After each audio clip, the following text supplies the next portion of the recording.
Is it too late to start motorbike racing? I've got a special guest behind the camera who I'm going to introduce in a second, but we're at Mallory Park at the BMW Motorrad Performance Academy, and I'm going to teach this special guest exactly how to race a motorbike.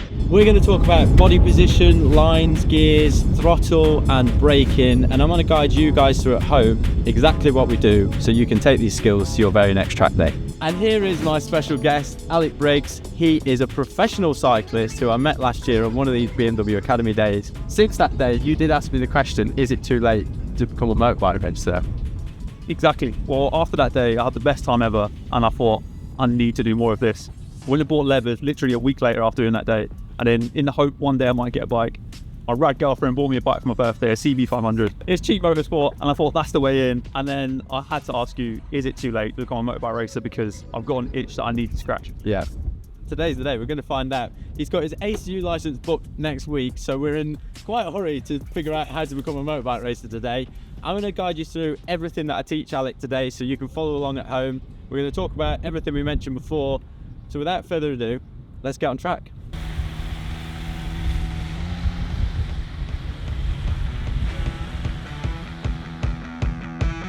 This was Alec's first run out on track, and I really want to see how much he could improve during the day, so I logged his lap time of a 1 minute 24 second lap, and at the end of this video, excitingly, I'll take you through one of his fastest laps of the day to see just how much time he knocked off in one day.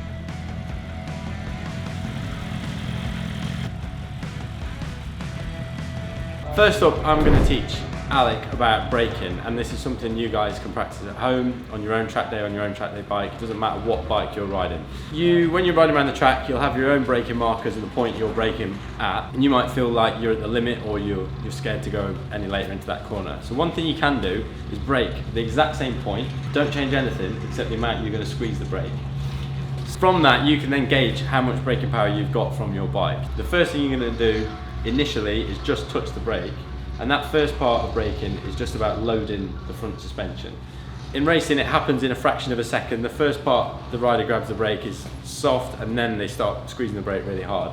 Once you've done that soft part, it loads the front of the bike up, it starts compressing the tyre, you get good grip from the front of the bike.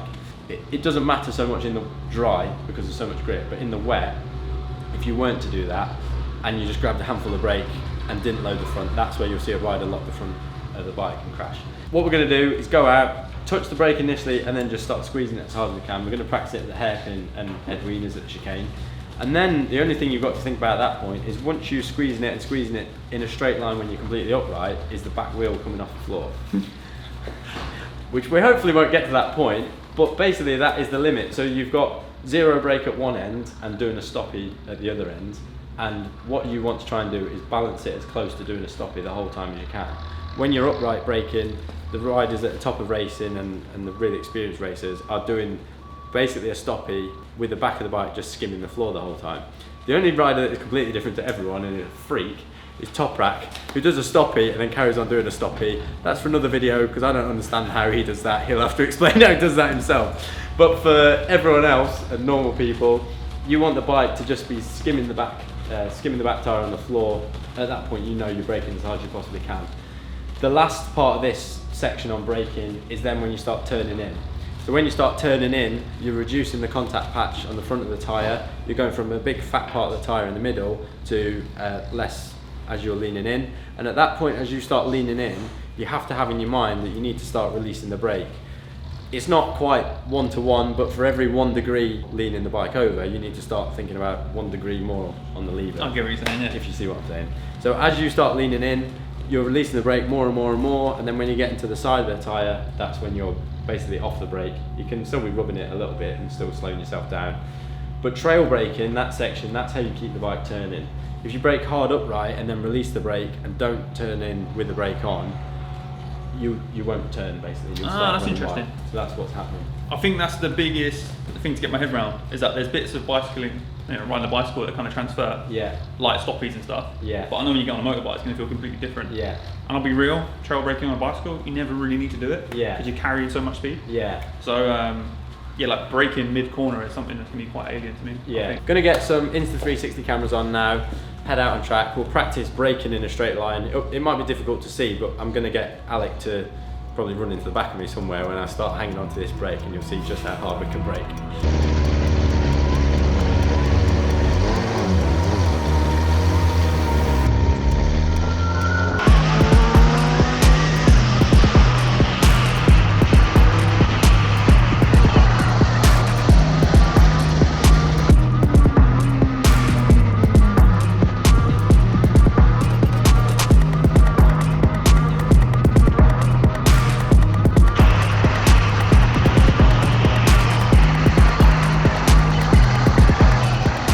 Next up, we are going to talk about body position, and this is probably the most talked about thing on the internet.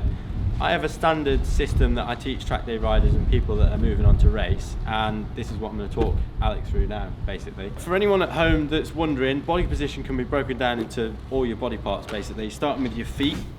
Now, your foot position, the main thing you've got to think about is your toes scraping. If you're a guy on track where your toes scrape all the time, it might not be that you're leant right over, it might be that your feet are sticking out. So when you're going left, for example, your outside foot position doesn't really matter so much. It might be turned out to the side, it might be on the peg. Don't worry so much about that one, it's more your inside foot. Now your inside foot is a little bit more important, and the reason for that is if you are a road rider, generally people tend to ride like this. I ride like that on the road because it's more comfortable, it's easier on your knees and feels more relaxed. The problem with that is as you start leaning the bike over, your foot is going to start scraping.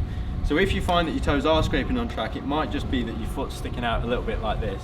So try and pull them right up and out of the way. I ride on the balls of my feet as much as I can.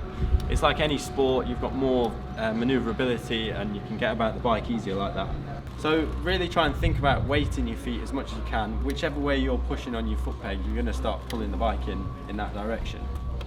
The next thing to think about is your bum position and your knee.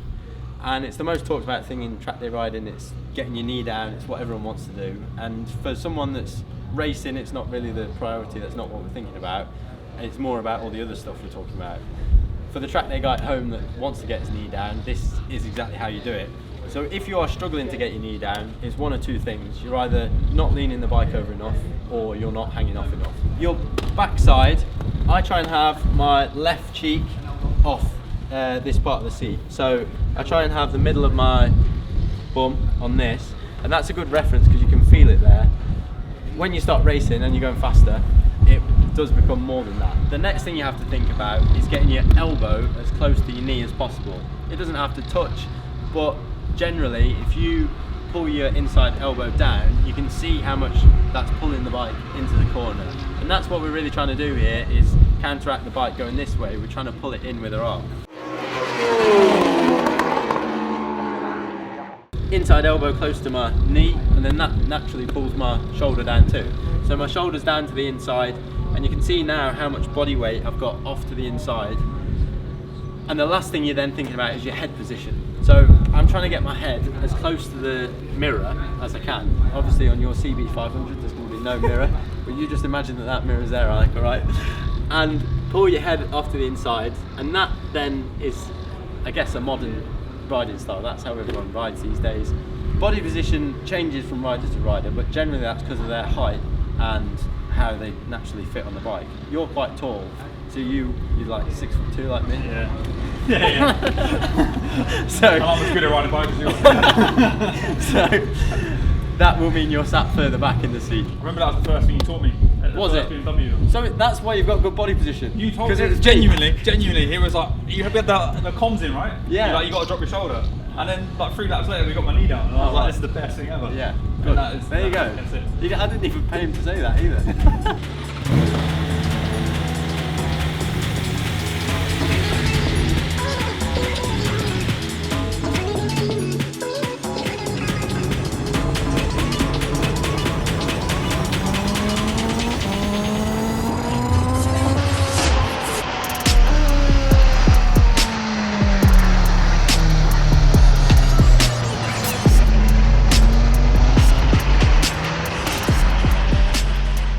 The next thing I want you to do is tidy up your lines slightly.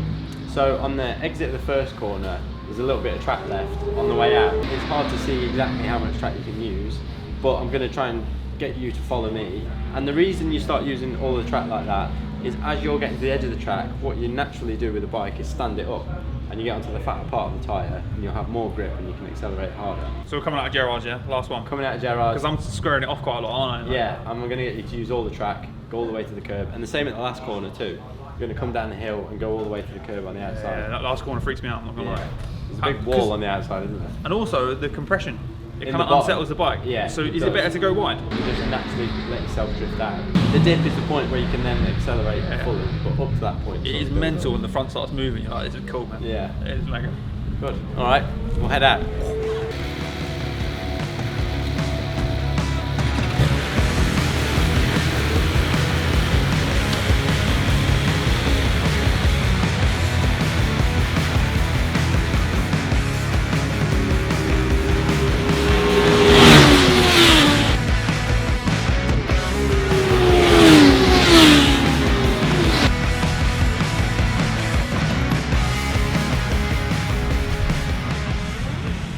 It was good though when you started pushing it, Yeah. and it was like, oh, that's like a little bit over what I expected. Yeah. And having that carrot and seeing what was, because you do it so smooth and clean, I know you're so nowhere near your limit, that it's nice going, okay, if you stay calm and focused, I could maybe get to that. You reckon we're going to make it, bro? I think the goal is, right? Yeah. Just don't come last.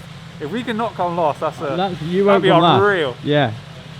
Laps is another story. Yeah. I don't know if I back myself or not getting lapped. I know I can't swear, but it does it justice, you know? It's just the level that just goes up. Yeah. It's so linear. Yeah. And you think, oh, I can't really go much quicker than that. And then 2 sessions later, you're like, oh, Yeah. we're going like a couple of seconds quicker again. Yeah. It's almost like I don't even care about the lap time now. Yeah. Because I feel so much more comfortable and confident going faster than we did when we were wobbling in the first session. It's like just all the skills, it's like, you feel safer. Yeah. Yeah. And then you're having more fun, you know? And that's the main thing, yeah. And like that is totally worth it. Like even Yeah. if your lap times didn't go up, you just know you'd be so much more consistent. Yeah. And I think that's the golden ticket. And knowing where the limit is. The first corner had sunshine on.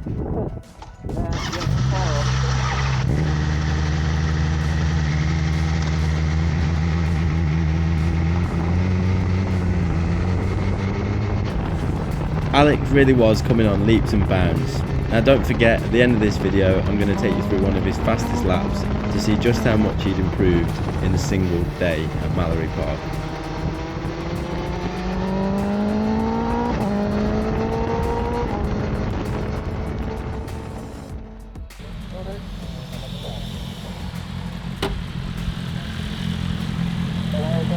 I honestly can't believe the difference from this morning to now. And this is not just me saying this for the video. James Westman just came up to you, complimented how fast you were going. It's amazing, isn't it? Yeah. It's so good. He's braking now, he's braking late into these chicanes. He's actually scaring me in places now we're going that fast. And through the bus stop, it's strange, I'm talking like he's not here, but Alec's cycling skills through the bus stop chicane, because he's so nimble and everyone doing stuff like that, he's really fast through there. And now you're getting the confidence to go faster through the faster corners. It's all thanks to you, man. Honestly, I don't know if it is. no, it genuinely is. Like without you, it would be impossible. Yeah. Because you take everything so gently, and it's like you're not making huge leaps and bounds. It's just step by step. By the end of the day, you're shocked at how much quicker you go. Yeah. But the confidence I have is just skyrocketed, and I always felt safe with you. Yeah. There wasn't one moment I went, oh, I'm over my limit. Yeah. And you didn't allow me to feel that way, which is the best bit about it, I think. A big difference we've made with your riding was using fourth gear at turn 1 and third, using taller gears so you can carry more corner speed and not have the bike revving as much. I think that's made a big difference. Yeah, coming out of the chicane and then through the S's into third instead of leaving it in second was much better, because where you had to roll off and change the bike direction, it felt easier for some reason, a bit more stable.